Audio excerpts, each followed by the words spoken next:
नमस्कार, स्वागत है आपका जनगणमन 24/7 पर, जो कि मेरा यूट्यूब चैनल है। आप उसे लाइक करें, सब्सक्राइब करें। सब टीवी चैनल्स पर इस समय बीजेपी की धूम मची हुई है। आज चुनाव चुनाव की गिनती का दिन है और मतदान हो चुका। अब वोटों की गिनती जो चल रही है, कई राउंड्स अभी बाकी हैं नतीजे आने पर, लेकिन जो एक बड़ी तस्वीर इस समय मिल रही है वो यही है कि बंगाल में बीजेपी की सरकार बनती हुई दिख रही है।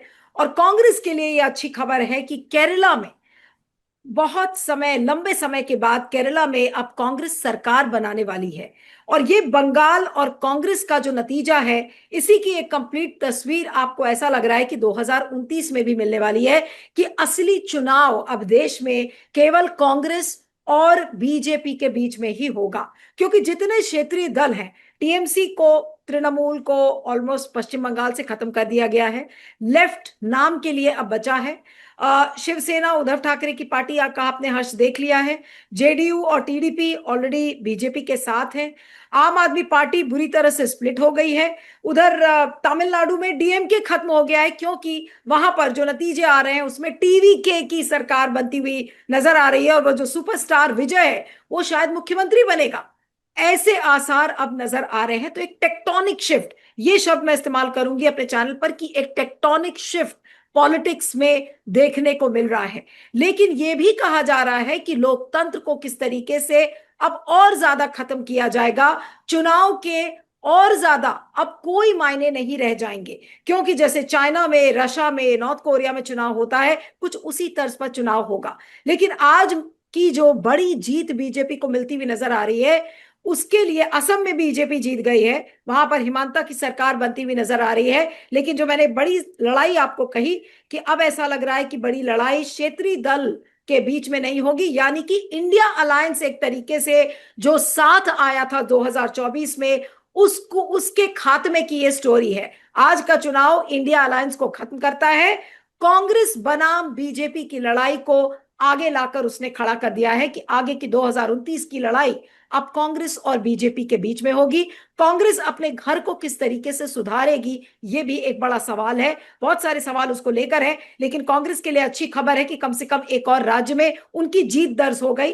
तो हिमाचल प्रदेश, कर्नाटका, तेलंगाना और अब केरल भी जुड़ गया है। केरल छोटा राज्य जरूर है, लेकिन बहुत पावरफुल है। बीजेपी मिशन साउथ, और आप देखिए बीजेपी ने कितनी ताकत झोंकी थी केरला में, लेकिन केरला में बीजेपी का कार्ड नहीं चल पाया। पश्चिम बंगाल में चला लिया, असम में चला लिया, पुदुचेरी में चला लिया, लेकिन केरल में अभी भी बीजेपी को एक्सेप्ट करने के लिए कोई तैयार नहीं है। वहां के लोगों को लगा कि अगर लेफ्ट को हटाना है तो उससे बेहतर है कि आप कांग्रेस को लेकर आओ। ये जो बड़ी तस्वीर है, आज इस पर बात करनी है। हमारे साथ वरिष्ठ पत्रकार और पॉलिटिकल कमेंटेटर मीनू जैन जी हैं। मीनू जी, आपका स्वागत है। Thank you so much for joining. और पहला सवाल मेरे से यही है कि आज की जो चुनाव नतीजों की बड़ी तस्वीर है, क्या आपने ये एक्सपेक्ट किया था? कुछ एक्सपेक्टेड लाइंस और एग्जिट पोल्स जो कह रहे थे, एग्जिट पोल्स ऑलमोस्ट सच होते हुए दिख रहे हैं।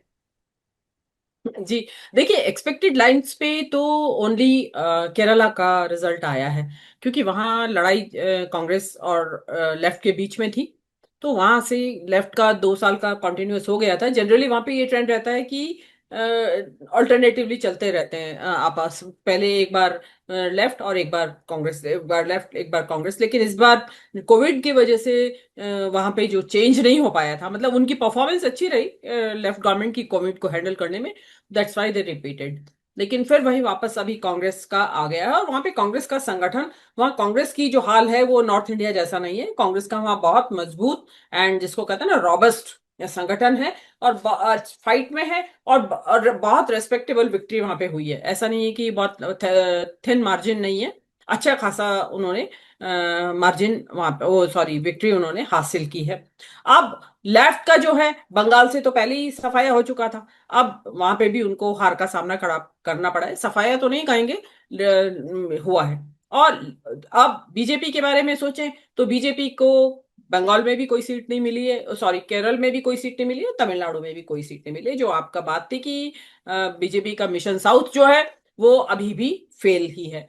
बम्बई, बीजेपी को साउथ में जड़े जमाने के लिए, पैर रखने के लिए भी जगह नहीं मिल रही है। कोई एक आध सीट अगर आ जाए तो अभी कह नहीं सकते, क्योंकि जो अभी काउंटिंग है वो पूरा हुआ नहीं है। तो उसके बाद ही जो अफरा तफरी, क्योंकि बंगाल की जो इतनी अफरा तफरी, सब जगह बंगाल बंगाल छाया है, तो अदर अदर स्टेट्स के बारे में कोई बात नहीं कर रहा है। अब आ जाते हैं आपके, पहले आपकी तमिलनाडु की बात कर लेते हैं। तमिलनाडु में जो टीके विजय की आंधी आई है, ये एक तरीके से आप कह सकते हैं कि केजरीवाल जैसा एक तरीके का एक कॉमेट, जो धूमकेतु जिसको बोलते हैं हिंदी में, कि वो एक ऐसा उदय हुआ है उसके ऊपर, जिसकी की उम्मीद नहीं थी, किसी को भी उम्मीद नहीं थी। और जो फिल्म एक्टर एक वहां पे मुख्यमंत्री जैसा आपने बोला, तो देखिए दक्षिण भारत के लिए कोई, दक्षिण भारत क्या, ये तमिलनाडु के लिए कोई नई बात नहीं है एक फिल्म एक्टर का मुख्यमंत्री बनना। उससे पहले एमजी रामचंद्रन बड़े बहुत पॉपुलर फिल्म स्टार थे, उसके बाद जयललिता, वो भी एक फिल्म स्टार थी, वो बनी है। उसके अलावा वहाँ आपके कमल हासन, शिवाजी गणेशन, रजनीकांत, उन लोगों ने सबने ट्राई किया अपना अपना वहां पे, और उनको मतलब वहां पे एक चलता है उसका। अब वहाँ जो ये विजयन है, इन्होंने थम जो एक बहुत ही ज्यादा एक तरीके से लैंडस्लाइड जैसी स्थिति हो गई है, क्योंकि न्यू कमर है, 2 साल पहले उन्होंने अपनी पार्टी फॉर्म की है, 24 में, मतलब फरवरी 2024 में उन्होंने अपनी पार्टी बनाई है। और 2 साल के अंदर, मतलब आप यहाँ देखें तो बहुत कुछ सिमिलैरिटीज केजरीवाल से मिलता जुलता उनका नजर आता है, उसी तरीके से कि थोड़ा सेक्युलर भी है और थोड़ा रिलीजियस भी है, थोड़ा ये भी है, थोड़ा सोशल जस्टिस की भी बात कर रहे हैं, थोड़ा सा कम्युनलिज्म भी थोड़ा सा है उसके अंदर। तो बहुत सारी चीजें एक उनका है। लेकिन वहां जिस तरीके से वो आए हैं उभर के, और अब उसमें उम्मीद ये लगती है कि अगर वो एआईएडीएमके के साथ गए, तो क्योंकि एआईएडीएमके का जो गठबंधन है वो बीजेपी के साथ है तमिलनाडु में, तो आप ये मान सकते हैं कि बीजेपी भी सरकार में आ जाएगी तमिलनाडु में, जो कि मतलब अकल्पनीय है। मतलब क्योंकि जो तमिल अस्मिता है उसको लेके डीएमके और एआईएडीएमके वाला ही स्टैंड टीवीके का भी है। हिंदी भाषा के मुद्दे पे वो भी उसी तरह रिजिड है जिस तरीके से आपके स्टालिन डीएमके हैं। तो ये अब किस तरीके से सॉर्ट आउट करेंगे वो एक अलग अलग बात होगी। लेकिन ये एक नए सितारे का उदय होना इस क्षितिज पे, वो एक एक मतलब सबके लिए एक सोचने वाली बात है। ये जो जो ये जो आपके विजय है, ये क्रिश्चियन है बाय फेथ। तो लेकिन अगर ये ही आप कल्पना करिए नॉर्थ इंडिया में होते ना, अगर ये और बीजेपी को टक्कर देना होता या कांग्रेस की उखाड़ना होता, तो वो कोई भी एक्सेप्ट नहीं करता, क्योंकि यहाँ इतना कम्युनल माहौल बन चुका है कि वहां तो किसी क्रिश्चियंस को देने का सवाल ही नहीं होता है। यूपी में तो, या मध्य प्रदेश में आपके देख लीजिए, उत्तराखंड में देख लीजिए, हिमाचल में देख लीजिए, और कहीं पे भी कोई क्रिश्चियन को आने ही नहीं देता था। लेकिन वहां अभी इसका मतलब है कि भले ही वहां सरकार बदलने की तरफ जा रही है, लेकिन जो सेक्युलरिज्म में जो फेथ है पब्लिक का, वो अभी खत्म नहीं हुआ है। वो उन्होंने बदला जरूर है, लेकिन उसकी जगह एक सेक्युलर को ही बैठा रहे हैं, क्योंकि जो वो बता रहे हैं उनकी जो आइडियोलॉजी है, वो पेरियार को भी मानते हैं, वो अम्बेडकर को भी लेकर चल रहे हैं साथ में, वो सोशल जस्टिस की बात भी कर रहे हैं। तो और सेक्युलरिज्म की बात भी वो कर रहे हैं। तो तमिलनाडु में एटलीस्ट पब्लिक ने अपनी विवेक जो है, जिसको कहते हैं हिंदी में, उसको खोया नहीं। अब आ जाइए सबसे इंपॉर्टेंट, बंगाल के बारे में। अब बंगाल के बारे में ये किसी ने नहीं उम्मीद की थी, जो रिजल्ट दिखाई दे रहे हैं अभी। अभी वैसे मेरे पास खबर ये है कि अभी बंगाल का 4th या 5th राउंड कंप्लीट हुआ है काउंटिंग का।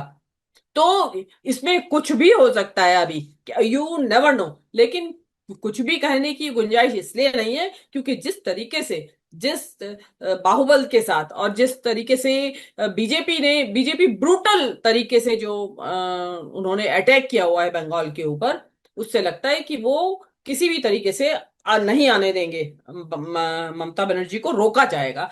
क्यों रोका जाए, देखिए ये जो अभी आप देखेंगे कि एक बच चुका है, और पूरे टीवी चैनल्स पे, पूरे सोशल मीडिया के ऊपर एक, मतलब वहां पे बीजेपी की सरकार बना दी गई है, जबकि वहां 5th राउंड हुआ है अभी काउंटिंग का।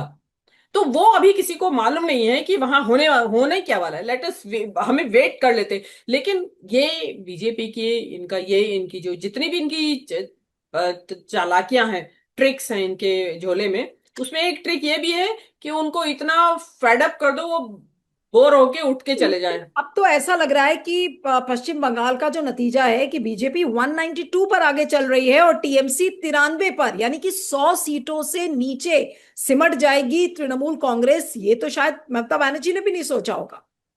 किसी ने भी नहीं सोचा था। कांग्रेस देखिए का खाता ये, नहीं खुला है, सीपीएम 3 सीटों पर आगे चल रहा है और अदर्स के खाते में 5 है। ये जो अभी के फिगर्स हैं उसके हिसाब से।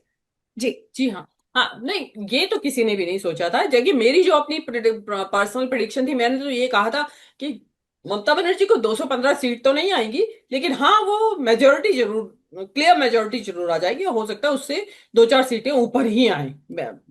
लेकिन ये डेसिमेट हो जाएगी इस तरीके से तृणमूल कांग्रेस, ये नहीं सोचा था। लेकिन क्योंकि जिस तरीके से एसआईआर में धांधली की गई है, के माध्यम से धांधली की गई है, और 27 लाख वोटर्स ये सारी चुनाव से बाहर हैं, तो इसको लोकतांत्रिक चुनाव तो कहा ही नहीं जा सकता। क्योंकि जो भी मुख्यमंत्री बनेगा या जो भी सरकार बनेगी, उसमें उस 27 लाख की आबादी की तो से है ही नहीं, उनको वोट ही नहीं डालने दिया गया। नहीं, तो लेकिन ये ये इतनी ये बड़ी जीत है मीनू जी। आपको लग रहा है कि अगर सुप्रीम कोर्ट ने इस तरीके से मदद नहीं की होती, ज्ञानेश कुमार का तो काम चल ही रहा था, लेकिन अगर सुप्रीम कोर्ट आड़े अगर अड़ंगा लगाता तो शायद ये जो जीत का आंकड़ा बीजेपी को मिला है वो नहीं मिलता कभी भी। बिल्कुल नहीं मिलता। इसमें सुप्रीम कोर्ट ने ही तो जो सुप्रीम कोर्ट ने बोल देना था कि नहीं, पहले इन 27 लाख का फैसला होगा, उसके बाद होंगे इलेक्शंस। सुप्रीम कोर्ट ये कह रहे हैं कि अरे कोई बात नहीं, अगली बार दे देना आप चुनाव में वोट, इस बार नहीं दे रहे हैं तो। मतलब इस बार नहीं दे रहे हैं, इस बार तो यहाँ मतलब अपसाइड डाउन हो गया है। बंगाल शीर्षासन कर रहा है यहाँ पे। किसने सोचा था कि लेफ्टिस्ट बंगाल किसी दिन राइटिस्ट हो जाएगा? मतलब किस तरीके से पहिया घूम रहा है बिल्कुल। सोच का। लेकिन मैं मानती हूं कि ये जो जिस तरीके से ये चुनाव लड़ा गया है, मतलब मैं यहाँ कहना चाहती हूँ कि ममता बनर्जी के केवल खाते सीज नहीं हुए थे बैंक के, बाकी सब उसको बुरी तरीके से कहते हैं ना, हाथ पैर मान दिए गए थे। ये तो ममता का जुझारूपन था, ये ममता बनर्जी का, जो कि वो इतना क्रेडिट दमखम के क्रेडिट साथ तो चुनाव लड़ी। क्रेडिट तो मेरे ख्याल से पूरा देना पड़ेगा ममता बनर्जी को कि जिस तरीके से वो लेडी लास्ट मोमेंट तक, कल रात तक उस लेडी ने ट्वीट किया है ये कहते हुए कि आपको चौकन्ना रहना है। अब और क्या बोलेगा लीडर। लेकिन अब ममता बनर्जी का भविष्य क्या है? क्या ममता बनर्जी को हाउस अरेस्ट में रखा जाएगा? ममता, क्योंकि अब टीएमसी क्या कर सकती है, ये भी तो एक सवाल खड़ा होगा ना। देखिए, जो बीजेपी की जो टैक्टिक्स होती हैं, जो इनकी कुटिल चालें होती हैं, उनसे सारी दुनिया वाकिफ है। ये जिस राज्य पे एक बार काबिज हो जाते हैं उसको आसानी से छोड़ते नहीं है। उनके क्लॉज में आ गया है वो राज्य। आप देखिए, बंगाल, बिहार, उड़ीसा एक पूरा सर्किट बन गया है। आसाम, आपका ये इसमें वो जो भी उनके बैग में, जो झोले में जो भी ट्रिक्स होंगी, वो उनको नेस्तनाबूद करने में लगाएंगे। आप ये देखिएगा, अगर ममता बनर्जी पूरी तरीके से वास्तव में हार जाती है, मैं थोड़ा सा अभी अंतिम राउंड तक वेट करूंगी। अगर हार जाती है या मान लीजिए हार गई हैं, तो सबसे पहले तो टीएमसी से बड़े पैमाने पर डिफेक्शन कराया जाएगा। जो जो नेता डिफेक्ट नहीं करेंगे, उनके पीछे ईडी, आईटी, सीबीआई, उनके बिल्कुल। पास हथियार है। वो मतलब जिस एक तरीके तरीके से से आप आप ये कह देखेंगे रही ना, है कि अशोक मित्तल। नहीं, तो आप ये कह रही है कि एक तरीके से जैसे आम आदमी पार्टी टूटी है उसी तरीके से अब Yes. तृणमूल कांग्रेस भी टूटेगी। उसी पैटर्न पे बिल्कुल आप देखिएगा कि उसको तोड़ दिया जाएगा। क्योंकि और ऑलरेडी अभिषेक बनर्जी वगैरह को इन्होंने फंसाया हुआ है बहुत हाँ, सारे मसलों में। बिल्कुल बिल्कुल। और अभी आप देखिएगा, और कुछ नेता जो टीएमसी के नेता हैं, कुछ नेता तो ईडी, सीबीआई के डर से, और कुछ वैसे ही कि सत्ता के सुख में कि चलिए चले जाते हैं। तो उस तरीके से आप देखेंगे कि बड़ी मात्रा में एक, अब मैंने आपको बताया था कि एक जो बीजेपी का ये जो भगवा चैनल है यूट्यूब पे, उनमें एक चैनल 4 दिन पहले कह रहा था, कई चैनल कह रहे थे उस बात को, कि टीएमसी के 55 जो एमएलए हैं जो चुने जाएंगे, वो बीजेपी के संपर्क में है और चुनाव जीतने के बाद वो डिफेक्ट करेंगे। अब आप अंदाजा लगा लीजिए कि क्या होने जा रहा हो अगर उसको सही माने तो वो चीज जो है वो बहुत ज्यादा जबरदस्त तरीके से होने वाली है। अब ये ममता का जुझारूपन आगे देखना होगा कि वो वास्तव में उठ खड़ी होती है कैसे। अभी जैसे बात हो रही है कि सबसे पहले तो ममता को ही नजरबंद किया जाएगा, कि क्योंकि जो कंपनीज की बात आ रही थी, जो अभी की 700 कंपनीज को वहीं रोका गया है, वो इसीलिए रोका गया है कि ताकि तृणमूल का अगर विरोध सड़कों पे उतरे तो उनको सड़क पे उतरने ही ना दिया जाए। उसमें ममता को अरेस्ट कर लेते हैं, तो डेफिनेटली लीडर अगर अरेस्ट हो जाता है तो फिर जो पीछे का जो काडर है उसका तो अपने आप ही मोरल डाउन हो जाएगा। तो उसमें एक चीज तो ममता को ये जो नुकसान हुआ है, देखिए, बंगाल जीतने के बाद ममता बनर्जी डेफिनेटली सेंटर की लीडर पॉलिटिक्स में जाने वाली थी। वो या तो इंडिया गठबंधन का नेतृत्व करती, पीएम पद के लिए दावा ठोकती, या फिर वो थर्ड फ्रंट तैयार करती, जिसकी की संभावना ज्यादा लगती है। अब now that possibility is gone. अब वो तो शायद अब नहीं होगा कि अब कौन, अब तो कहेंगे कि आप अपना बंगाल ही संभाल लीजिए, एक ही स्टेट में तो थे आप। तो वो चीज ममता बनर्जी का ये भी शायद। तो हो सकता है क्योंकि हमेशा बीजेपी की सरकार बहुत विंडिक्टिव तरीके से पेश आती है। तो अगर अरविंद केजरीवाल को चुनाव के पहले अगर जेल भेजा गया था तो फिर ममता बनर्जी को भी तो जेल भेज सकते हैं। हो सकता है ममता यस, बनर्जी को जेल भेजने की तैयारी करे। तैयार कर रखी होगी उन लोगों ने। ये लोग तो इनकी बहुत लॉन्ग टर्म सोचते हैं ये लोग। इनके पास बहुत बड़ा, वो उनके यहाँ दो लोग हैं कहने के लिए थे, जो उनकी चलती है। लेकिन उन वो जो सोच रहे हैं उसको इम्प्लीमेंट करने के लिए एक बहुत बड़ी आर्मी है। मेरे हिसाब से उनको 1,500 लोगों का एक अलग से थिंक टैंक है, जो कि इनकी जो सोच है उसको एग्जीक्यूट करने में लगा रहता है। जो तो उनके पास तैयारी होगी कि ममता को, क्योंकि उनके ईडी सीबीआई आईटी के बहुत सारे केसेस ऑलरेडी चल रहे हैं वहां पे। उनको वापस निकाल के फाइलें निकाल दी जाएंगी और उनको वापस में दौड़ झाड़ पहुंच के फिर दोबारा चालू कर दिया जाएगा। अभी अरविंद केजरीवाल के लिए जो किया वो सारा उनकी प्लेबुक में है, वो सारी चीजें उनको निकालते रहेंगे वहां से। कि जैसे डेसिमेट उन्होंने केजरीवाल को किया है, सेम चीज इनके ऊपर अप्लाई होगी। तो ये चीज जो है, देखिए, उसके बावजूद भी मैं बार बार कह रही थी कि इतनी सबके बावजूद, इतनी लाखों की तादाद में पैरामिलिट्री फोर्सेस, पूरा ज्ञानेश कुमार, पूरा आपका चुनाव आयोग साथ दे रहा है, सारा ईडी सीबीआई सी और आपके सेंट्रल ऑब्जर्वर्स, एनआईए तक वहां पे लगा हुआ था। तो उन सब के बावजूद मैं बार बार कह रही थी कि अगर ममता चुनाव जीत जाती है तो एक चमत्कार से कम नहीं होगा। और लेकिन वो नहीं जीत पा रही हैं, हाल फिलहाल तक तो जो लेटेस्ट रिपोर्ट्स आ रही हैं। लेकिन अब आप पूछेंगे कि इससे क्या होगा बंगाल के बाद, अब क्या? अब ये होगा कि ये जो बंगाल का जो पैटर्न है वो सब राज्यों में जहां जहां बीजेपी की सरकारें नहीं है वहां पे इसी पैटर्न को रेप्लिकेट किया जाएगा। एसआईआर कराया जाएगा। उसके बाद जो ज्ञानेश कुमार अपने हिसाब से वहां करेंगे, ईडी भेजी जाएगी, सीबीआई भेजी जाएगी, मीडिया उधर से काम करेगा। फिर पैरामिलिट्री फोर्सेस की इतनी कंपनियां लगा दी जाएंगी जितनी की जरूरत भी नहीं है, उससे चौगुनी लगा दी जाएंगी। उसके बाद जो चुनाव आयोग किसी की बात नहीं सुनेगा।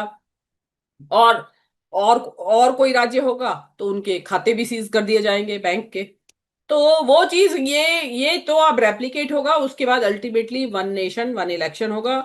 और आपके जो मोदी जी होंगे, अगर जीवित रहेंगे तो मोदी जी, नहीं तो आपके second in line Amit Shah जो है, वो हम्म। हो सकता है कि लाइफ लॉन्ग आपके अब प्रधानमंत्री बन जाएं। आज के चुनाव नतीजों पर काफी अब प्रतिक्रिया भी आने लगी है सोशल मीडिया पर। मैं देख रही हूँ मोहित चौहान नाम का एक सोशल मीडिया हैंडल है, उसने लिखा है, उसको ध्यान से सुनिएगा Meenu ji. RJD finished, JDU finished, JDS finished, BRS finished, BJD finished, BSP finished, Aam Aadmi Party finished, NCP finished, Shiromani Akali Dal finished, UBT finished, INLD finished, DMK finished, TMC finished, CPIM finished. और बाद में अंत में ये हैंडल लिख रहा है, the 2029 Lok Sabha election is largely going to be a direct BJP Congress battle across India. अब इस ट्वीट के बहुत सारे रीट्वीट्स हुए हैं और बहुत सारे लोगों ने देख लिया है और लोग कमेंट भी कर रहे हैं। लेकिन आपको क्या लग रहा है कि अब 2029, अब तो अगले साल वाला यूपी पंजाब उत्तराखंड वो चुनाव की बात ही नहीं कोई कर रहा है। आज के चुनाव ने तो 2029 का टेम्पलेट सेट कर दिया है। आपको कैसी लड़ाई ये लग रही है? जी देखिए, इसमें ये भी हो सकता है ना कि अभी जो पांच पांच राज्य अभी आ रहे हैं फरवरी में नेक्स्ट ईयर होने के लिए, उनको डिले कर दिया जाए, कि उनको नेक्स्ट ईयर कराया जाए। और जो 2022 दिसंबर में जो ड्यू है, गुजरात एक्सेट्रा, हिमाचल, उनके साथ 28 मिला में? दिया जाए। आप ये कह रहे हैं कि 28 में जो हाँ, चुनाव होगा हाँ, उसको हाँ, मिला दिया जाए? हाँ, नहीं, दिसंबर 28 में में आता तो, है वो। 28 में तो कर्नाटक भी है, 28 में कर्नाटक का हाँ, चुनाव भी। हाँ, हाँ। तो वो उनको उनको प्रीपोन कर दिया जाए, इनको पोस्टपोन कर दिया जाए, हम्म। पांच राज्यों को। तो एक बहुत सारे राज्य एक उसमें आ जाएंगे, और देन उसके बाद 29 में बहुत सारे उनको, किसी को प्रीपोन करके किसी को पोस्टपोन करके उसको कर दिया जाएगा। तो ये अभी देखिए, वन नेशन वन इलेक्शन होगा, और उसमें जो जो यहाँ पे एक, ये तो एक नया पैटर्न, एक ये देखिए इतिहास ने करवट ली है नीलू। आज आज इस देश की राजनीति फॉर एवर, अभी तो बहुत लंबे समय के लिए बदल गई है। और जो आपने कहा कि अब ये डायरेक्ट फाइट होगी, देखिए इसमें जो जो क्षेत्रीय दल हैं उनका तो ऑलमोस्ट, जो आपने बोला, खत्म हो गए हैं। इसमें बीजेपी क्यों चाहती थी क्षेत्रीय दलों का सफाया? वो इसलिए चाहती हैं कि इन क्षेत्रीय दलों के पास, इनकी वजह से इनका हिंदू वोट बढ़ता था। भाई कुछ हिंदू वोट आरजेडी के पास है, कुछ हिंदू वोट जेडीयू के पास है, कुछ हिंदू वोट जेडीएस के पास है, कुछ हिंदू वोट अकाली दल लिए बैठा है, कुछ हिंदू वोट शिवसेना लिए बैठी है। उन सबका जब सफाया ही हो जाएगा तो कहाँ जाएगा वो हिंदू वोट? या तो उसको चूज करना पड़ेगा, या तो कांग्रेस के पास जाए या फिर बीजेपी के पास जाए। तो अब इसमें डिपेंड करेगा कि कौन सी पार्टी की तरफ जाएगा और ये देश क्या चाहता है। और सबसे पहले तो ये है कि इस देश के प्रधानमंत्री क्या चाहते हैं कि वो, यही जो बंगाल वाला पैटर्न है, ये पूरे देश में यूनिफॉर्मली लागू होगा यूजीसी की तरह, या कैसे, या ये लास्ट होगा लेकिन आप ये तो बंगाल के मानेंगी एंड मीनू से। जी कि एक तरीके से मोदी का विपक्ष खत्म हो गया है। मोदी और हम्म। जो कांग्रेस का भी विपक्ष है, कांग्रेस को भी तो लोग कमजोर कर ही रहे हैं, बीजेपी अपने अपने तरीके से, कहीं स्लीपर सेल के जरिए तो कहीं ईडी या सीबीआई के जरिए। और कांग्रेस में भी कितने नेता हैं, और राहुल गांधी है इकलौते नेता जो हर मोड़ पर मुंह तोड़ जवाब मोदी जी को देते हैं। लेकिन और कौन से नेता हैं जो वाकई में जवाब देंगे, और कौन सा ऐसा फॉर्मूला कांग्रेस भी निकाल लेगी आपको लगता है कि जो कि बीजेपी को कांटे की टक्कर दे सके? देखिए अगेन वही आता है ना कि कांग्रेस के भी तो साउथ के दो ही स्टेट में तो अभी सरकार हुई है, एक तो केरला में और एक कर्नाटका में। हाँ। बाकी तो क्षेत्रीय दलों की ही सरकारें थी अभी तक, और अभी भी आगे भी वही बनने जा रही है। आंध्रा में देख लीजिए, और आपका ये तमिलनाडु में देख लीजिए, यहीं का क्षेत्रीय दल है। हाँ, लेकिन ये जरूर है कि साउथ में तेलंगाना, कर्नाटक एंड केरला, तीन स्टेट में कांग्रेस की सरकार है। तो अब ये, या तो ये साउथ बनाम नॉर्थ लड़ाई चलेगी। अगेन वही आता है, फिर डिलिमिटेशन आता है फोकस पे, क्योंकि मोदी मैं जी वही तैयारी कर सवाल ही रहे पूछने हैं। वाली थी, जैसे आपने साउथ वर्सेस नॉर्थ कहा तो मेरे दिमाग में ही डिलिमिटेशन का मुद्दा आ गया। जी। तो क्योंकि मोदी जी तो उतारू है इस चीज के ऊपर कि साउथ की सीटें घटाई जाएं। तो अगर साउथ की सीटें घटाती जाए, जहाँ की कांग्रेस को कांग्रेस का घाटा भी होगा। का प्रभाव क्षेत्र है, तो अब ये जो केस है वो तो डिसाइडेड है कि कहाँ जाएंगी। नॉर्थ में जिस तरीके से बीजेपी ने अपना रुतबा बढ़ाया है और चल रही है चीजें, अब ये सोचने वाली बात है कि जो कुछ हो रहा है, मतलब इसमें एक बहुत बड़ा गेम प्लान है। मैं इसको इस तरह सीधे सीधे मैं तो मान ही नहीं सकती हूँ कि जहां एप्स्टीन फाइल का खतरा मंडरा रहा है, जहां मधु किश्वर जैसे आरोप आ रहे हैं, क्या पब्लिक बिल्कुल ही मतलब आंखें बंद किए बैठी है क्या? या पब्लिक एप्स्टीन फाइल के आने का इंतजार कर रही है पब्लिक वास्तव में? तो अभी कह नहीं सकते। देखिए ये साउथ वर्सेस नॉर्थ भी हो सकता है, कांग्रेस वर्सेस बीजेपी तो अब बनने ही वाला है। लेकिन इसमें देखेंगे कि कहीं ये जो क्षेत्रीय दल है सारे, इन्हीं का कोई थर्ड फ्रंट ना फॉर्म कर ले ये लोग 2029 के लिए। तो वो डिपेंड करेगा कि देश की राजनीति कैसे बदलती है। आप देखिए ना, जो नीतीश कुमार है वो तो बिल्कुल ही ऑलमोस्ट दिखाई भी नहीं दे रहे हैं, सुनाई भी नहीं दे रहे हैं। और क्या कहीं ममता का भी ऐसे ही ऑब्लिवियन में तो नहीं चली जाएंगी? और क्या मालूम उनकी सेहत का क्या हाल है, कैसी है। कई बार होता है कि सेहत के कई मुद्दे जो आप ध्यान नहीं दे रहे हैं, जब आप फ्री होते हैं तो वो सिर उठाते हैं, सेहत के मुद्दे भी आपके।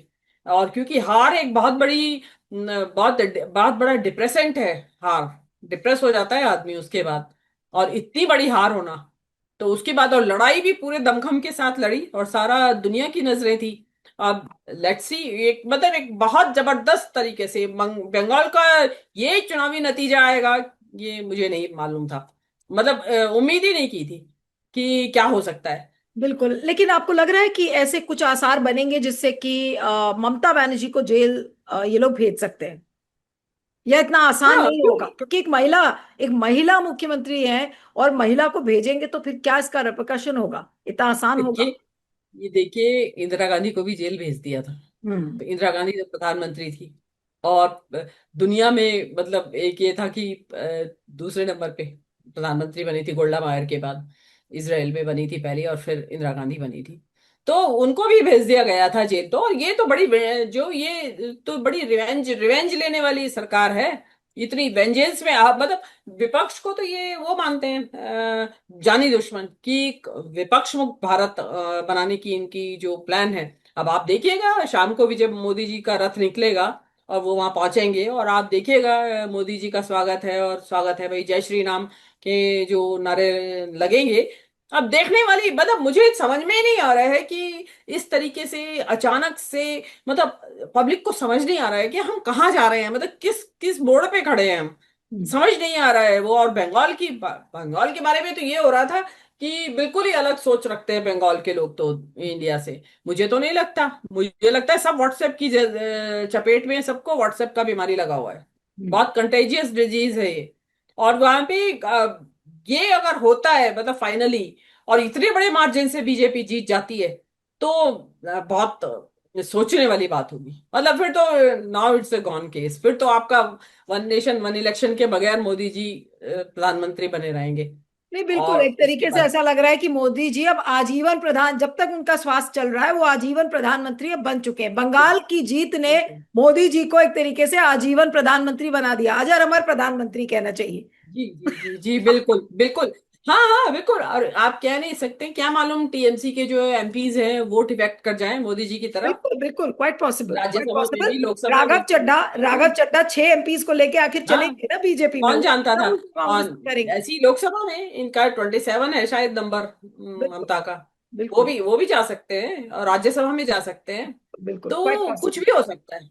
एक चीज कुछ भी हो बस सकता चलते चलते एक पूछूंगी आज, थोड़ा सा मुझे वो चीज स्ट्राइक कर रही थी कि क्या गोदी मीडिया को ये पहले से पता था कि पश्चिम बंगाल का तो बढ़िया चुनाव होने वाला है, बीजेपी जीत जाएगी, क्योंकि इनकी जितने फीमेल एंकर्स हैं, ये मैं एक उसका एग्जांपल बता रही हूँ, चाहे वो मेघा प्रसाद हो एबीपी पर, चाहे फिर है। इंडिया टुडे पर प्रीति चौधरी हो, या फिर मायरा शकील हो। आज सबने रेड एंड व्हाइट कॉम्बिनेशन की साड़ी पहन रखी है। आज मैं भी जब अपनी वार्डरोब मैंने खोली तो मैंने कहा नहीं, आज मैं रेड और व्हाइट तो नहीं पहनूंगी, and I purposely chose to wear a combination which was very subtle. लेकिन आज मैं, मुझे ये चीज स्ट्राइक कर रही थी, इसलिए मैंने सोचा कि आपसे इस पर भी चलते चलते एक सवाल पूछा जाए। ये रेड और व्हाइट कॉम्बिनेशन क्या ये पीएमओ से लिख के भेजा गया था कि जितने गोदी मीडिया के फीमेल एंकर्स हैं आज उनको रेड व्हाइट साड़ी नहीं पहननी बल्कि मोटी मोटी बिंदियां भी लगानी है? नहीं, वो ऐसे तैयार हो रखी है जिस सेलिब्रेटरी मूड में है वो एग्जैक्टली ऑलरेडी। हाँ सब। और बताइए, हाँ वो मतलब पूरा ये एक ऊपर नीचे। एग्जाम्पल है, ये हाँ देखिए मेघा प्रसाद का, हाँ मेघा हाँ हाँ। प्रसाद। और उसी हाँ तरीके से सबकी तस्वीरें हैं, आज सब हाँ इसी बिल्कुल रंगरूप एज में इफ आपको कि दिखेंगे। नहीं। हाँ मतलब दिखा रहा है, बायस दिखा रहा है कि वो ये दिखा रहे हैं कि शायद आपका जो ये है उनको पहले से अंदाजा था कि आपको ये सेलिब्रेशन, क्योंकि ये जो कलर है साड़ी का, यू यू पिन पॉइंट किया बंगाल का है ये साड़ी का combination, white with red border. तो उसमें अलग अलग बालूचूरी और धाकाई और जामदानी सब में यही यही यही ज्यादा चलता है वहां पे, रेड एंड व्हाइट। तो वो जो चीज है ये तो पूरा का पूरा जो गोदी मीडिया है इसके बारे में तो आप गोदी मीडिया कह दिया अगर आपने, तो उसके बाद कहने के लिए बचता क्या है। लेकिन वो ऐसे आ रखी थी जैसे कि शादी में जा रही है, वो इतना मतलब होता ना किसी बड़े एक फंक्शन में अटेंड करने के लिए आप जा रहे हो। नहीं, तो ये टीवी होता चैनल के है। मालिकों ने बोला होगा, या फिर मैं ये सोच रही हूँ कि पीएमओ से आया होगा कि आज का ड्रेस कोड ये रखिए, हर चीज तो पीएमओ ही बताता है। तो आज क्या ये पीएमओ से लिख कर आया था कि आज रेड एंड व्हाइट तो ये कॉम्बिनेशन लोग में? माइक्रो मैनेज करते हैं नीलू, ये लोग माइक्रो मैनेज करते हैं कि देखिए अपनी जीत हो रही है। और ये देखिए लग तो रहा था, लग तो मतलब खतरा तो बहुत नजर आ रहा था। हालांकि देखिए बाकी का तो जब तक आप ग्राउंड पे नहीं जाएं नहीं कह सकते, लेकिन खतरा तो नजर आ रहा था कि बीजेपी ने जिस तरीके से मतलब जैसे कि फौज लेके टूट पड़े हो एक उसके पीछे। और अगेन वही वाली बात आती है नीलू, सवाल वहीं का वहीं खड़ा है कि ये लाड़की बहना जीविका दीदी क्या बंगाल में ही वहाँ बीजेपी शासित राज्यों में ही काम करती हैं क्या? बंगाल में क्यों नहीं काम किया? बंगाल में भी तो कन्याश्री, रूपाश्री, लक्ष्मी भंडार योजना, इतनी सारी योजनाएं चलाई थी, वहां नहीं चली। इसका मतलब क्या है कि ये तो बेकार की बात है। और लास्ट मेरा कहना क्या ये है कि विपक्ष को इन चुनावों का बहिष्कार करना चाहिए, किसी का भी, सब जवाब दिया जाता है कि नहीं वो कोई वो नहीं है, सॉल्यूशन नहीं है, वो ही सॉल्यूशन है। अदरवाइज तो फिर हारने के बाद क्या होता है, इन ऐसे चुनावों को जो कि ऑलरेडी डिजाइन है, जिन डिजाइनर रिजल्ट आते हैं जिसमें, उनमें क्या होता है उसके बाद फिर कोसने बैठ जाते हैं। अभी मैं देख रही हूँ इधर के लिबरल पत्रकार भी ममता बनर्जी को क्रिटिसाइज करने शुरू हो गए हैं। वो मतलब वो भी हवा में बह गए हैं। वो जो कल तक जो बीजेपी की अनडेमोक्रेटिक प्रैक्टिसेस को क्रिटिसाइज कर रहे थे, वो तो भूल गए आज। एसआईआर को भूल गए वो। आप वो बिल्कुल। पैरामिलिट्री फोर्सेस को भूल गए, वो ईडी आईटी सीबीआई सबको भूल गए, चुनाव आयोग को भूल गए वो। अब उनको केवल ये याद आ रहा है, नहीं नहीं ममता बनर्जी के टाइम में भी मिसमैनेजमेंट बहुत था, भ्रष्टाचार बहुत था। अब वो उन्होंने भी जस्टिफिकेशन देना शुरू कर दिया है। तो ऐसे चुनाव से कोई फायदा नहीं है, बदनाम होने से कोई फायदा नहीं है। विपक्षी दल बदनाम हो रहे हैं बेवजह, चुनाव हारेंगे और फिर ऊपर से बदनाम होंगे। तो इनको बदनाम करना ज्यादा जरूरी है बजाय हारने के, कि यस हम ये बॉयकॉट करते हैं और आप लड़ लीजिए। कितने दिन लड़ लेंगे आप? अब भी तो 12 साल से इनके हाथ में दिए बैठे हैं, 5 साल और सही। बिल्कुल बिल्कुल। देखते हैं क्या निकल के आता है। चलिए, आपका बहुत बहुत शुक्रिया Meenu ji, thank you so much for joining.